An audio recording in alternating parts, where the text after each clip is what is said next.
Are you coming out right now? Yeah. Shaking a little bit. I identify as a queer Latinx person of color. I am a very proud trans Latina. I am a trans woman, Latina, The transgender woman. Queer with lesbian tendencies. undocumented, and queer. And I am an undocumented queer immigrant. I'm here right now, coming out for the first time as undocumented to stop hiding who I am.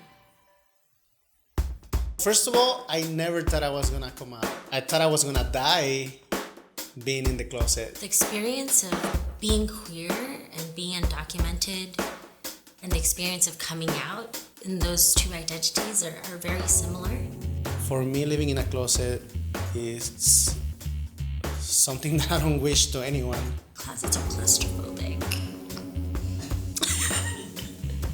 The closet to me means seclusion, means hiding, means being trapped.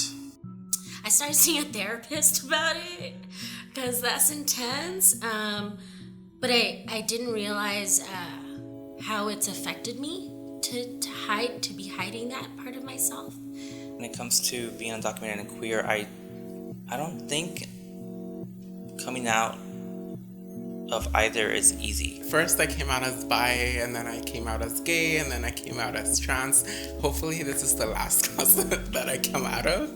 Those words is just like 3 words, so 2 words. I'm gay.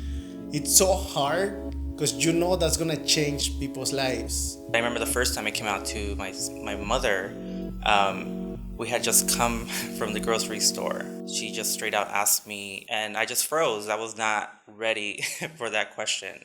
I remember that day, I just went home and my mom was sleeping, and I woke her up and I told her I need to tell you something because I can't hide this anymore. And it didn't go well. It just became a whole drama. Because my mother, she was like, if you were just a gay man, it would be easier.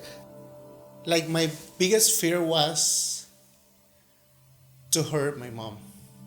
So I came out and I saw her crying, and that was painful to me because I didn't want her to see crying. At that moment, I rather to see her mad at me, yelling at me, telling me get out of the house, but I didn't want to see her cry. Well, coming out as a trans, I was actually disowned by my family for a long time.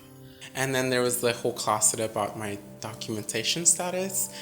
Coming out of the closet is like coming out of one cage, but you're still living in another cage being undocumented. Coming out as an undocumented person has been definitely a challenge.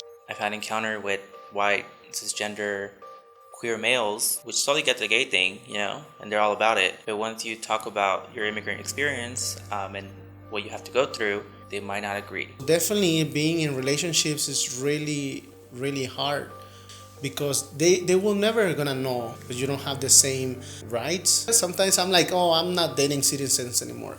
Like, I'm just gonna date undocumented people so they can understand how I am and how I feel. And I'm done dating so they can see how it feels. The immigrant rights movement is definitely very cis-hetero. The trans rights movement it can be very anti-immigrant. The queer movement can be very transphobic. My struggle is not ever part of what the mainstream movement in any movement is fighting for. But I think the similarities lie in the experience of it, like the fear, the nervousness, the insecurities, the hiding. What I gained from coming out is that I can feel a big relief. I think that I've gained truth, I've gained authenticity, I've gained love, I've gained so many amazing, wonderful things. After I told her, I felt like I felt relief. I felt like I could breathe. The undocumented immigrant movement has really co-opted a lot of the LGBT rights language. Encouraging people to come out is so parallel to what Harvey Milk was doing when he was asking LGBT folks to come out so that people know who we are, right? that we are your bankers, we are your neighbors, we are your, the person that you see selling flowers at the corner. So coming out, to me, it's not really a coming out, it's really living my truth.